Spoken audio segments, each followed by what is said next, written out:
دەمبەشە بڵنەوە هەن هەموو بخێراتن ئیرۆ ڕۆژێکە دەنج ڕۆژن زمانی کوردیە ئیرۆ ئێمە دووانەیە زمانی کوردیانە هەمیندا بەهێورە بن ئیرۆ ئێمە بەحسا هورگولیێن بازنەداچەکین کورمانجیە بکەین دێدا me دوانەیە زمانی کوردی ya heştemînde bi Kurdî behsaviyekî kiribû ev daçek wateya nav hundirûnê dide hevokê awayê wê yê kurdkirî tê de ye her wiha wekî daçekên nexweru jî cûreyên vê bazinedaçekê tên bikaranîn wek mînak xwarin di qazanê de di avê de di pirtûkê de gelek wêne hebûn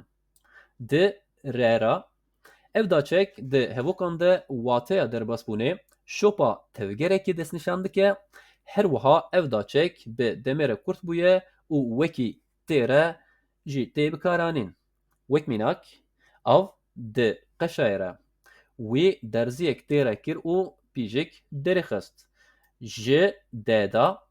wateya livîna ber bi xwarê ber bi jêr ve yan jî ji cihekî bilindtir ber bi cihekî nizmtir dide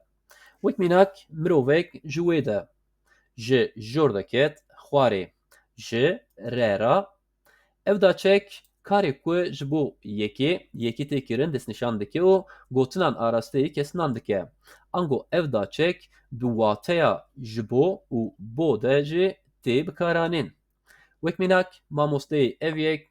duh ji te re gotibû bi rêra ev daçek wateya pêrebûnê dide hevok riste û peyvan awayê wê yê kurdkirî pêre raye mînak pisîk bi hev re dileyîzin bila bi me ra neyê bi dêda ev bazinedaçeka me jî tevgera ber bi derekî ve destnîşan dike li gorî vê bazinedaçekê jî tevgerên ber bi pêş û jêr tên diyarkirin awayê wê yê kurdkirî jî pê de ye mînak bi aliyê me de şerbikek ava sar bi ser savarê nîskan de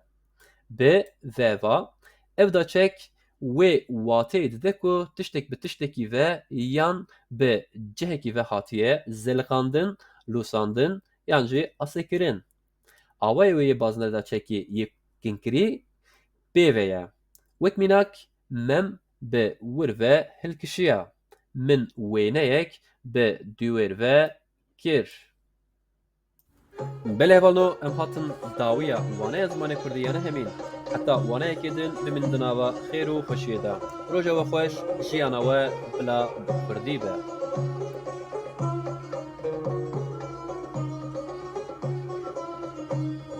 بخمل وروشة شيرين وخشة